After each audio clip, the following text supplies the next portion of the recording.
Pain feels simple. It occurs when you touch something hot or when you cut your skin or when you get injured. So we naturally think pain is a feeling. Well, that is true, but pain is not just a feeling. Pain is actually a system. In science, pain starts with something called nociception. This is not pain yet. It is only detection. It means your body detects possible damage. Your nervous system is always scanning your body. If something is dangerous, it sends signals upward. These signals travel through your nerves, then your spinal cords, then finally to your brain. Those signals are still not pain. They are just information. Pain only happens when the brain processes that information. The brain decides this is important, this is dangerous, you should react, and only then do you feel pain. So pain is not raw data. It is a decision made by your brain. It means pain is not what happened in your body. Pain is what your brain chooses to experience. In the past, people thought pain was direct. First you got injured tissues, and then you feel pain. The chain is very simple, but modern neuroscience changed this idea. Now we know that pain is not a simple signal. It is a constructed experience. So before we even talk about the brain itself, we already see something strange.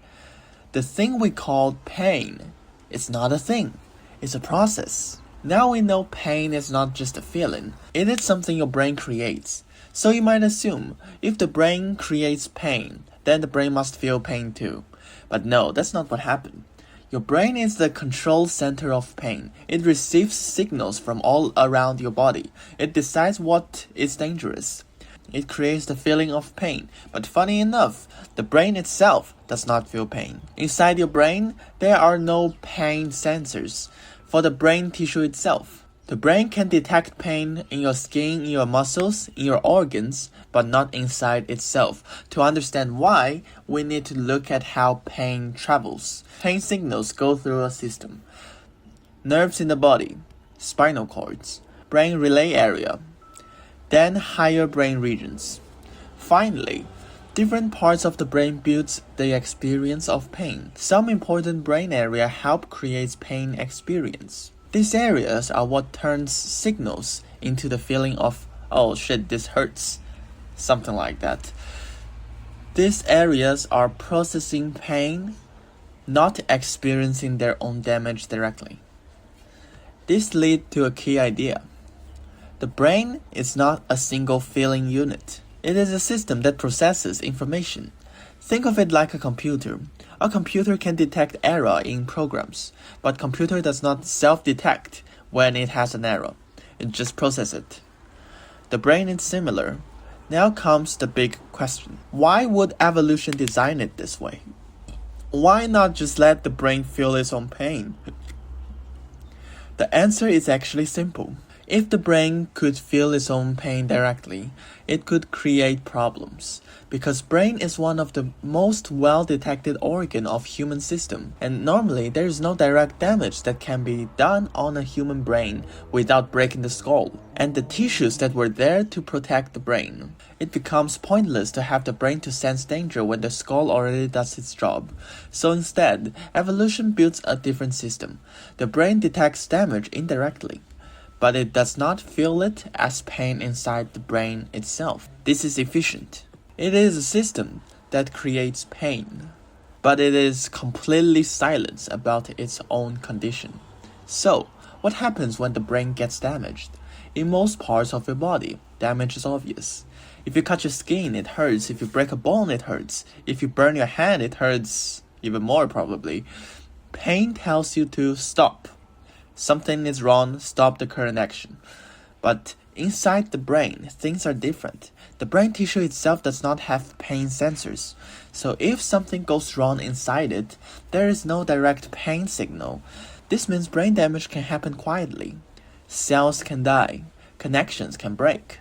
Networks can fail. But there is no brain pain to tell you this is happening.